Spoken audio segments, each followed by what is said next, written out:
कविता, तू अभी तक झाड़ू ही लगा रही है और जल्दी जल्दी से हाथ चलाना, इससे पहले कि तेरे दोनों भाई उठ जाएं। जी भाभी। तभी कविता की छोटी भाभी रश्मि वहां आती है। कविता, ये क्या, तुम्हारा साफ सफाई का काम अभी तक खत्म नहीं हुआ? अच्छा ये सब छोड़ो, तेरे भैया उठ गए, उनके लिए जल्दी से चाय बनाकर ले आ, और हाँ, इसके बाद हम सबके लिए नाश्ता भी बना दे। हाँ, भूख तो मुझे भी लगी है। ऐसा कर, तू साफ सफाई के बाद नाश्ता बना ले, फिर अपने भाइयों के ऑफिस जाने के बाद बर्तन धो लेना और उसके बाद कपड़े धो लेना। बिन माँ बाप की कविता चुपचाप घर के कामकाज में लग जाती है। कुछ देर बाद वो सबके लिए आलू के पराठे और चाय लेकर आती है। ये लो अमित भैया, आपकी पसंद के आलू के पराठे और गर्मा गर्म चाय। कविता, तेरी दो भाभियां हैं, फिर भी हमारे लिए तू खाना क्यों बनाती है? भैया वो मैं वो बात ये है कि ननद जी को अपने भाइयों के लिए अपने हाथ से बनाया हुआ खाना खिलाना ज्यादा पसंद है, इसलिए वो हम दोनों को तो बनाने ही नहीं देती। क्यों कविता, ठीक कह रही हूँ ना मैं? अनीता कविता को आंखें दिखाने लगती है। हाँ भैया, अनीता भाभी एकदम ठीक कह रही है। दोनों भाई नाश्ता करके ऑफिस चले जाते हैं। फिर दोनों भाभियां भी नाश्ता करने बैठ जाती हैं। आखिर में जैसे ही कविता नाश्ता करने बैठती है तो छोटी भाभी रश्मि उसकी कुर्सी खींच लेती है, जिससे कविता नीचे गिर जाती है। तेरी औकात नहीं है कुर्सी पर बैठ के खाने की, चल नीचे बैठकर खा। और नहीं तो क्या, तुम्हारी हैसियत इस घर में एक नौकरानी से ज्यादा कुछ भी नहीं है। और हाँ, पहले ये वाला खाना खत्म कर। लेकिन भाभी, ये तो आप लोगों का झूठा खाना है। हाँ तो इसे तो तू अपनी खुशकिस्मती समझ कि झूठा खाना तुझे नसीब हो रहा है। चल अब खाना खाकर सारे झूठे बर्तन धो देना। अच्छा रश्मि, तूने कल रात बिग बॉस का एपिसोड देखा क्या? नहीं भाभी, मिस हो गया। वैसे अभी रिपीट आ रहा होगा, चलो ना चलकर देखते हैं। हाँ चलो चलो। दोनों भाभियां आराम से अपने कमरे में जाकर टीवी देखती हैं और बेचारी कविता अकेले घर का सारा काम करती है। ऐसे ही दिन बीतते हैं। एक रोज हम दोनों भाइयों को काम के सिलसिले में दूसरे शहर जाना है। हमारे मालिक एक नई फैक्ट्री झारखंड में लगवाना चाहते हैं। हम कुछ 2 महीनों के लिए वहीं रहेंगे। तब तक तुम सब अपना ख्याल रखना, ठीक है? भैया, आप दोनों मुझे छोड़कर जा रहे हो? जा कहाँ रहे हैं पगली, तेरे लिए ही तो मेहनत कर रहे हैं ताकि हमारा प्रमोशन हो जाए और हम तेरी शादी धूमधाम से कर सकें। ये सुनकर दोनों भाभियां मुंह बना लेती हैं।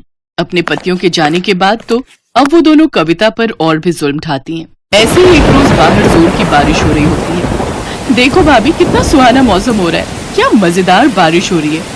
हाँ रश्मि, और ऐसे मौसम में गर्मा गर्म चाय और पकौड़े हो तो मजा ही आ जाए। रुक, अभी उस महारानी को बोलती हूँ। कविता, अरे ओ कविता, कहाँ मर गई? जी भाभी, आपने बुलाया? वो मैं कपड़े उठाने गई थी। अच्छा ठीक है, चल अब जल्दी से हमारे लिए गर्मा गर्म चाय और पकौड़े बना कर ले आ। जी भाभी। कविता रसोई में जाकर पकौड़े बनाने लगती है। कुछ देर हे राम, कहीं मैं पकौड़ों में नमक डालना तो नहीं भूल गई, एक चक्कर देखती हूँ। कविता जैसे ही एक पकौड़ा चखने लगती है तभी वहाँ उसकी छोटी भाभी रश्मि आ जाती है और वो उसे एक जोरदार थप्पड़ मारती है। बदतमीज, हमें जूठा खिलाती है, आज तो तू देख तेरी खैर नहीं। ये कहकर रश्मि उसे खूब मारती है। आवाज सुनकर अनीता वहाँ आती तो डर के मारे कविता अपनी बड़ी भाभी के पीछे छुप जाती है। भाभी मुझे बचा लीजिए। अब बस भी कर रश्मि, अगर ये मर गई तो हमें जेल में सारी उम्र बितानी पड़ेगी। एक काम करते हैं, इसे घर से निकाल देते हैं, नहीं तो पता चले हमारे पति जो भी कमा रहे हैं वो आकर इसकी शादी में उड़ा दें। हाँ, ये तो मैंने सोचा ही नहीं, ये बात ठीक कही आपने। दोनों भाभियां बेचारी ननद को धक्के मारकर बाहर निकाल देती हैं। बाहर तेज बारिश हो रही थी। भाभी मुझे घर से मत निकालो, इस बारिश में आखिर मैं कहाँ जाऊंगी। लेकिन वो उसकी एक नहीं सुनती और उसे घर से निकाल देती है। कविता बारिश में बचते हुए एक पेड़ के नीचे खड़ी हो जाती है और सारी रात उसी पेड़ के नीचे बैठकर रोती रहती है। ऐसे ही अगली सुबह हो जाती है। कविता को भूख लगने लग जाती है। बहुत भूख लगी है, ये सोचकर कविता कुछ खाने के लिए ढूंढते हुए सड़क की ओर आती है।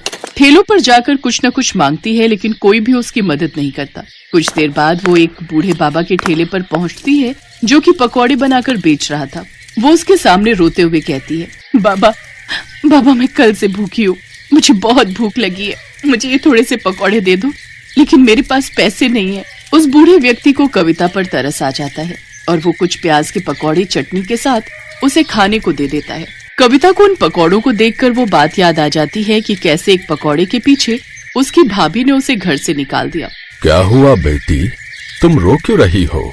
अभी तो कह रही थी कि बहुत भूख लगी है।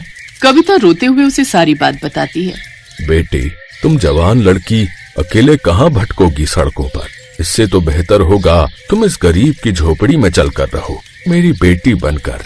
ऐसे कुछ दिन बीत जाते हैं। अब कविता उस बूढ़े बाबा के घर पर रहकर उसके खाने का ध्यान रखती, लेकिन एक रोज बूढ़े बाबा की तबीयत खराब रहने लगी, इसलिए अब उनकी जगह कविता उनके पकौड़ों का ठेला संभालने लगी। अब कविता उस ठेले पर प्याज के साथ मिर्च, आलू, पालक और गोभी के पकौड़े भी बनाकर बेचने लगी, जिससे उसके ठेले पर ग्राहकों की भीड़ काफी बढ़ गई। गर्मा गर्म पकौड़े खाने के लिए अब उसके पास लोगों की लाइन लगना शुरू हो जाती है। आइए आइए, गर्मा गर्म प्याज, आलू, पालक और मिर्च के पकौड़े खाइए। तभी मौसम सुहाना हो जाता है और इस सुहाने मौसम में भला कौन इतनी वैरायटी के पकौड़े नहीं खाना चाहेगा। अरे ओ पकौड़े वाली, बनाना तो 20 रुपए के प्याज के पकौड़े। हाँ, और मेरे लिए मिर्च के पकौड़े हैं। इस तरह उसके पास ग्राहकों की भीड़ लगना शुरू हो जाती है और जो भी उसके पकौड़े एक बार खाता वो बार बार जरूर खाता। भगवान की दया से मेरे बनाए हुए पकौड़े सब ग्राहकों को बहुत पसंद आ रहे हैं। अगर मेरा ये काम ऐसे ही चलता रहा तो बहुत जल्द मैं एक नया पक्का घर बनवा लूंगी। ये सब सोचकर कविता बहुत खुश थी। अगले दिन वो फिर अपना ठेला वहाँ लगाती है, लेकिन एक रोज तेज तूफान के आने के कारण उसके ठेले की छत उड़ जाती है और बारिश के कारण उसके सारे पकौड़े उसमें खराब हो जाते हैं। सब खत्म हो गया। इस बारिश ने सब खराब कर दिया। इस बारिश ने एक तरफ जहाँ कविता को रोजी रोटी कमाने से भी वंचित कर दिया था, तो वहीं दूसरी ओर उसकी दोनों भाभियां आराम से अपने लिए पिज्जा और पॉपकॉर्न ऑर्डर करके मजे से इस बारिश का लुत्फ उठा रही थी। वाह वाह, क्या स्वाद है इस पिज्जा का, और इस पॉपकॉर्न के तो क्या ही कहने। उधर रोती हुई कविता अपनी झोपड़ी में आती है, जहाँ सारी झोपड़ी में पानी आ गया होता है। अब पूरे घर में तो बारिश का पानी भर गया है। बाबा, मैं अभी ये सारा पानी उठाकर बाहर फेंक देती हूँ। कविता अपनी बदकिस्मती पर रोते हुए उस पानी को उठाकर बाहर की ओर फेंकने लगती है। कुछ देर बाद वो उस बूढ़े बाबा की ओर देखती है। नहीं, मैं इतनी जल्दी हार नहीं मान सकती। बारिश में तो लोग पकौड़ों के दीवाने होते हैं। ये बरसात का मौसम तो सबसे अच्छा मौसम है कमाई करने का, लेकिन मैं इसके पकौड़ों के साथ चाय बनाकर भी बेचूं तो? मेरे पास कुछ पैसे रखे हैं, उससे फिर से शुरू करती हूँ। कविता ने हिम्मत नहीं हारी और उसने अपने ठेले की मरम्मत करवाई और एक बड़े से तिरपाल के नीचे चाय पकौड़े बेचने लगी। बारिश में लोग उसके तिरपाल के नीचे आकर चाय पकौड़े खाने लगते हैं, जिससे उसकी बिक्री अब पहले से भी ज्यादा होती है। ऐसे ही कुछ दिन बीत जाते हैं। अब कविता दिन भर में 3000 रुपए कमाने लगी। एक रोज अमित और सुधीर कार से जा रहे थे, तभी उस ठेले पर उनकी नजर गई। अरे, ये तो अपनी बहन कविता है, लेकिन ये यहाँ फुटपाथ पर ये चाय पकौड़े क्यों बेच रही है? वो दोनों कविता के पास जाते हैं। अपने भाइयों को देख कविता फूट फूट कर रोती है। भैया, आप मुझे छोड़कर क्यों चले गए थे? देखो आपके बिना मेरी हालत कैसी हो गई है। लेकिन बहन, तुम्हारी ये हालत कैसे हुई? इसके बाद कविता सारी बात अपने दोनों भाइयों को बताती है। अमित और धीरज गुस्से में घर आते हैं। अनीता, अनीता, कहाँ हो तुम? लौट आए आप लोग? आप रुको, मैं अभी पानी लाती हूँ। लेकिन तुम क्यों लाओगी? वो कविता का है, उससे कहो। अब हम आपको क्या ही बताएं, उसने तो हमारी नाक ही कटवा दी। वो तो किसी लड़के के साथ भाग गई है। ये सुनते ही अमित ने अनीता को जोरदार थप्पड़ मारा। शर्म नहीं आती झूठ बोलते हुए? हैं? दो भाइयों के होते हुए भी आज हमारी बहन को न जाने कैसे कैसे अपना पेट पालना पड़ रहा है, हैं? सुन लो, तुम दोनों के लिए अब हमारे घर में कोई जगह नहीं है। निकल जाओ यहाँ से। उन दोनों भाभियों को अपनी गलती का एहसास हो जाता है और वो अपनी ननद से माफी मांगते हैं। इसके बाद कविता अपनी दोनों भाभियों को माफ कर देती है, जिसके बाद वो उस बूढ़े काका को भी अपने घर ले आती है। अब वो अपने पकौड़े के बिजनेस को और भी आगे बढ़ाती है। एक बड़ा सा रेस्टोरेंट खोलकर उसमें पकौड़े बेचकर खूब कमाई करती है।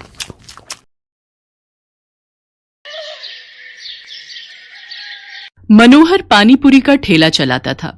उसकी एक 4 साल की बेटी थी और पत्नी शोभा दोबारा गर्भवती थी। मनोहर का परिवार बढ़ रहा था। इसी चिंता में वो ज्यादा मेहनत करता था। सुबह जल्दी उठकर पानीपुरी बनाने की सारी तैयारी करके मनोहर जल्दी ही काम पर निकल जाता था और शाम तक ठेले पर पानीपुरी बेचता था। मनोहर की पानीपुरी लोगों को बहुत पसंद थी, इसलिए ग्राहक भी आ ही जाते थे। मनोहर, पानीपुरी खिला भाई। आटे की या सूजी की भैया जी? दोनों तरह की खिला दे।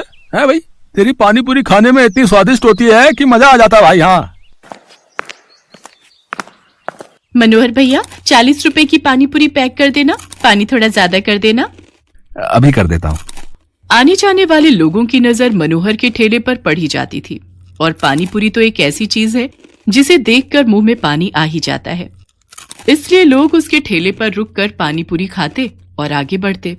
पर कुछ दिनों से मनोहर के ठेले पर भीड़ आनी कम हो गई थी, क्योंकि मानसून आ गया था और रोजाना ही तेज बारिश आ जाती थी। इसलिए लोग सड़क पर कम रुकते थे। बिक्री पर असर होने से मनोहर की रोजी रोटी पर भी असर पड़ा था। ये लो, रोटी खा लो। शुभा, क्या बात है? चिंता में दिखाई दे रही हो। पूजा कहाँ है? दिखाई नहीं दे रही? वो पड़ोस वाली माला के घर खेलने गई है। वो शरद बाबू आए थे, मकान का किराया मांग रहे थे।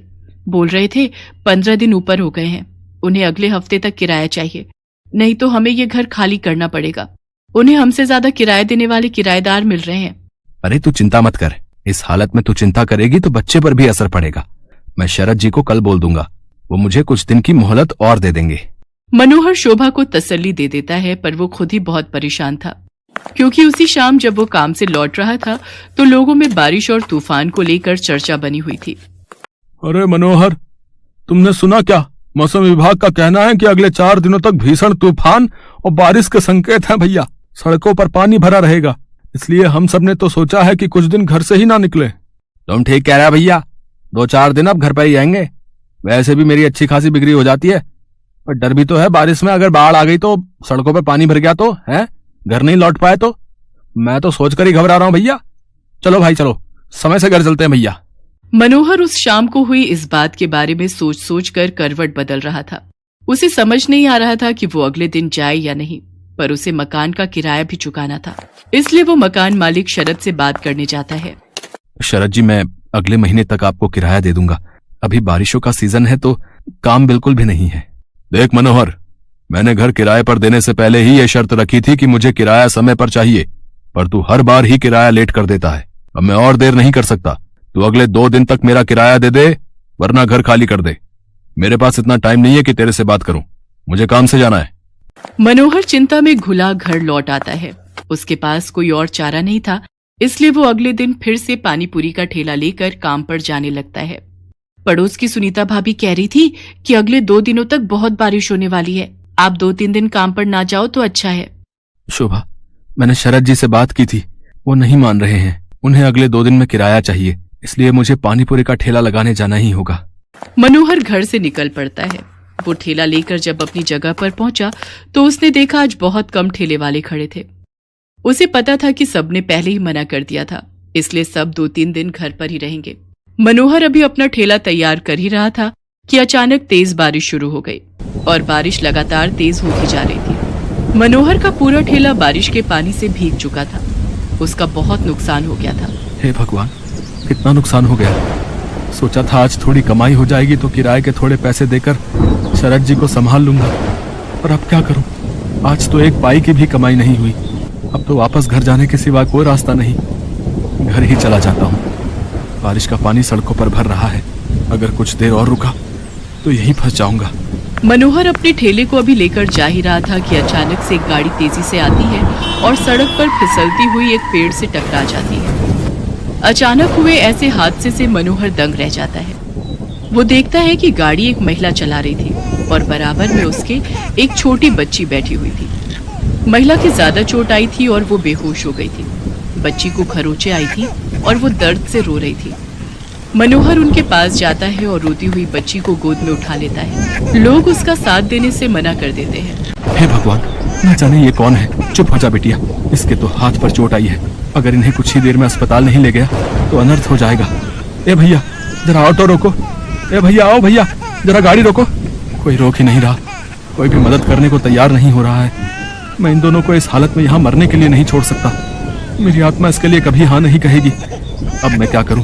अब तो एक ही रास्ता बचा है। मनोहर को कुछ समझ नहीं आ रहा था। उस महिला की हालत गंभीर होती जा रही थी, उसके खून बह रहा था। मनोहर जल्दी से अपने ठेले का सामान उतारता है और बड़ी मुश्किल से उस औरत को अपने ठेले पर लिटाता है और बच्ची को भी साथ में ठेले पर बिठाकर बारिश में भीगता हुआ बड़ी मुश्किल से एक अस्पताल में पहुंचता है।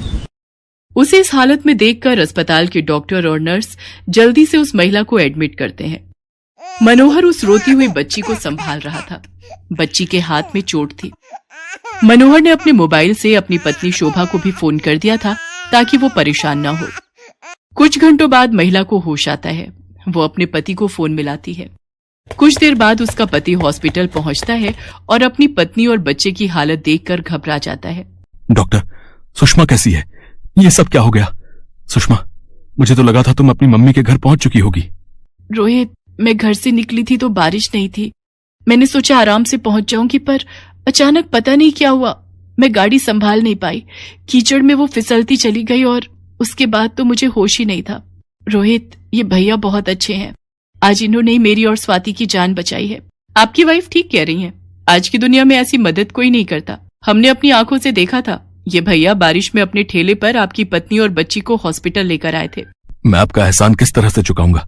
आपने जो मेरे लिए किया है, उस एहसान के बदले में आपके लिए कुछ भी कर सकूं तो मेरे लिए बहुत बड़ी बात होगी। बाबूजी, ये तो मेरा धर्म है। अगर मुसीबत में पड़े लोगों की जिसने सहायता नहीं की तो वो इंसान ही क्या। रोहित को पता चलता है कि मनोहर पानीपुरी का ठेला चलाता है। वो देखता है कि मनोहर बहुत गरीब और मजबूर है, जो अकेले ही बड़ी मुश्किल से अपना परिवार चला रहा है। मनोहर भैया, अब आपको चिंता करने की कोई जरूरत नहीं है। आपका मकान का किराया भी भर जाएगा और आपके परिवार की परेशानियां भी दूर हो जाएंगी। आपकी अपनी पानीपुरी और चाट की दुकान होगी, जिसको खुलवाना मेरी जिम्मेदारी है। रोहित की बातें सुनकर मनोहर के चेहरे पर खुशी झलक आती है। कुछ ही दिनों में रोहित मनोहर को पानीपुरी और चाट की एक बड़ी और अच्छी दुकान खुलवा देता है। मनोहर को उसकी अच्छाई का फल मिल जाता है और उसकी सारी परेशानियां दूर हो जाती हैं।